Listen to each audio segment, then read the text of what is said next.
Euh, Aujourd'hui, j'aimerais vous donner 3 choses intéressantes que j'ai apprises dernièrement. Ça vient d'un Américain que je vous ai déjà parlé qui s'appelle Marlon Sanders. Si vous êtes en affaires, j'espère que quand j'ai entendu ces idées-là, je me suis dit, ah, c'est intéressant. Le premier, il dit, comment qu'on fait pour survivre en affaires quand il y a constamment du changement? Right? Peu importe votre industrie, peut-être vous êtes un coach, une guérisseur, vous avez peut-être votre entreprise. Quand quelque chose arrive comme l'intelligence artificielle ou autre, comment qu'on fait pour... Fait qu'il dit ce qui est intéressant, toutes les fois qu'il y a du changement, ça amène une opportunité. Ah! Il dit, ça veut dire que les intérêts du marché sont constamment en flux, constamment en changement. Fait qu'il dit, si tu es prêt à intégrer dans tes offres ce que le marché veut, tu es toujours capable de te réinventer, puis tu es toujours capable d'avoir un edge sur tes compétiteurs, parce que la plupart ont peur du changement. Fait que je vais le redire, puis je vous enseigne ce que j'ai besoin de comprendre moi-même. Là. Donc, quand il y a une disruption, quand il y a un changement qui arrive dans le marché, plutôt que d'avoir peur, ça veut dire que les besoins du marché changent.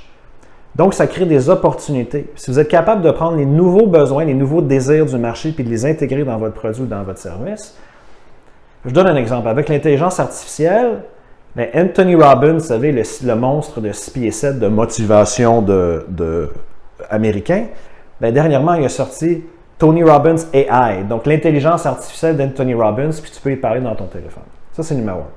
Numéro 2, ce qu'il disait, ça va s'appliquer seulement à un petit pourcentage d'entre vous qui sont comme moi, qui sont accros à apprendre des choses. Je prends par exemple, aux États-Unis, il y a beaucoup le Internet marketing, ou comment faire de l'argent sur Internet.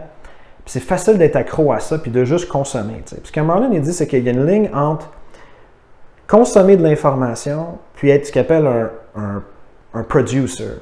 Si vous voulez faire de l'argent en ligne, là, il dit 50-50. C'est bon d'apprendre des nouvelles choses, développement personnel ou marketing numérique, mais il faut aussi faire de quoi avec. Right? Puis, la dernière chose que je voulais vous dire, c'est une phrase qu'il a dit que j'ai trouvée tellement bonne. I sell what I consume. Donc, si vous êtes quelqu'un qui fait des produits d'information, séminaires, webinaires, livres, vous êtes un coach, vous êtes peu importe, je vends ce que je viens d'apprendre. Ce que je vous enseigne là, ce n'est pas des révélations qui vont tout changer, mais je trouve que c'est des reframes, des précisions. Si vous êtes en affaires, vous êtes peut-être un influenceur, je trouve que c'est des bons frame of mind. Fait que numéro 1, comment on fait pour dealer avec les changements dans le marché? Bien, changement amène opportunité. Puis si j'ai mon pouce sur le pouls de ce que le marché veut, j'intègre ça dans mes produits et services, je suis toujours on the edge. La plupart de mes compétiteurs ne feront pas ça.